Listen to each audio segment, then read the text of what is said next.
जिंदगी जिंदा दिली को जान ए रोशन, वगरना कितने यहां रोज फना होते रहते हैं। आज हमें उस शहीदी धरती से खड़े होकर इस मुल्क की विरासत को याद करने का मौका मिला है। राम प्रसाद बिस्मिल को याद करते हैं तो बिस्मिल अजीम आबादी का वो शेर याद आता है, ऐ शहीदे मुल्क मिल्लत मैं तेरे ऊपर निसार, ले तेरी हिम्मत का चर्चा गैर की महफिल में है। अब न अहले बलबले हैं और न अरमानों की भीड़, सिर्फ मिट जाने की हसरत एक दिले बिस्मिल में है। वक्त आने पर जमाने को खबर हो जाएगी, हम अभी से क्या बताएं क्या हमारे दिल में है। सरफरोशी की तमन्ना अब हमारे दिल में है।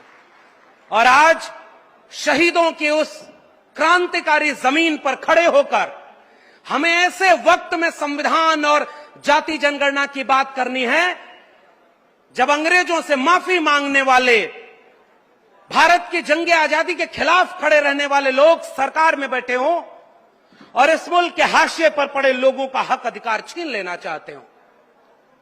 वो अंग्रेजों से माफी मांगते रहे और हमारे पुरखे अंग्रेजों से आंख में आंख डाल करके भगत सिंह बनकर के शहीद होते रहे, रोशन लाल बन के शहीद होते रहे, राम प्रसाद बिस्मिल बन के शहीद होते रहे। इसलिए आज साथियों, चूंकि ये एक प्रशिक्षण शिविर है, इस प्रशिक्षण शिविर को मैं एक ऐसी श्रृंखला के रूप में देखता हूं।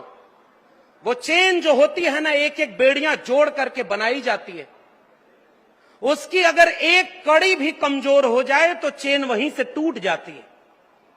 किसी भी राजनीतिक दल का प्रशिक्षण शिविर उस श्रृंखला की तरह है कि आखिरी पायदान पर खड़ा उसका सिपाही और उसके सबसे बड़े पायदान पर खड़ा उसका नेता।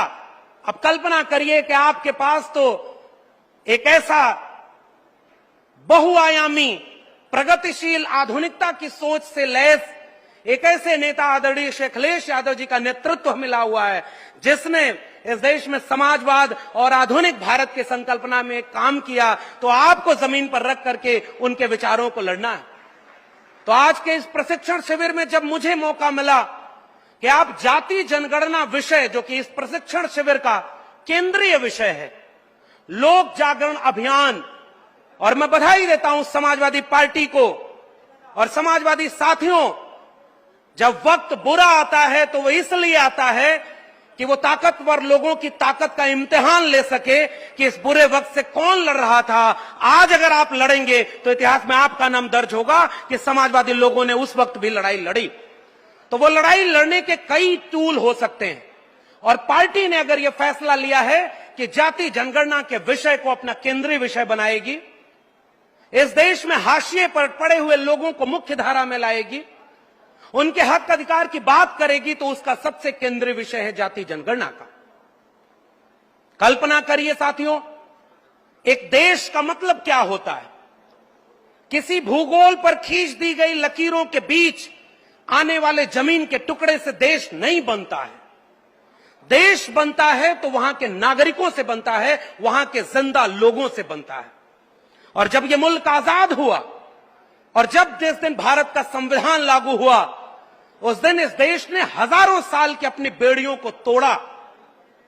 चाहे वो इस देश के विरासत में तथागत बुद्ध से लेकर कबीर, रैदास, पलटू दादू, भीखा बुल्ले शाह, बाबा फरीद हो, महात्मा फूले हो, छत्रपति शाहू जी महाराज हो, या डॉक्टर बाबा साहब भीमराव अंबेडकर, डॉक्टर राम मनोहर लोहिया, शहीद आजम भगत सिंह हो, इन सब ने जो ख्वाब देखा वो भारत के संविधान में पिरोया गया कि अब एक नया भारत बनेगा तो वो नागरिकों का भारत बनेगा।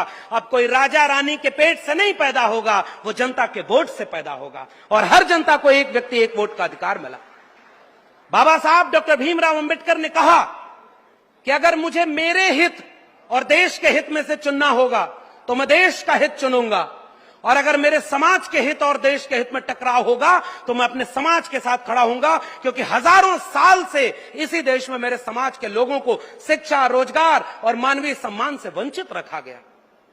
डॉक्टर राम मनोहर लोहिया साहब ने जब नारा दिया कि सन सोपा ने बांधी गांठ, पिछड़ा पावे 100 में 60, तो समाजवादी नेता डॉक्टर लोहिया से किसी ने पूछा कि आपको सबको लेकर चलने की बात करनी चाहिए।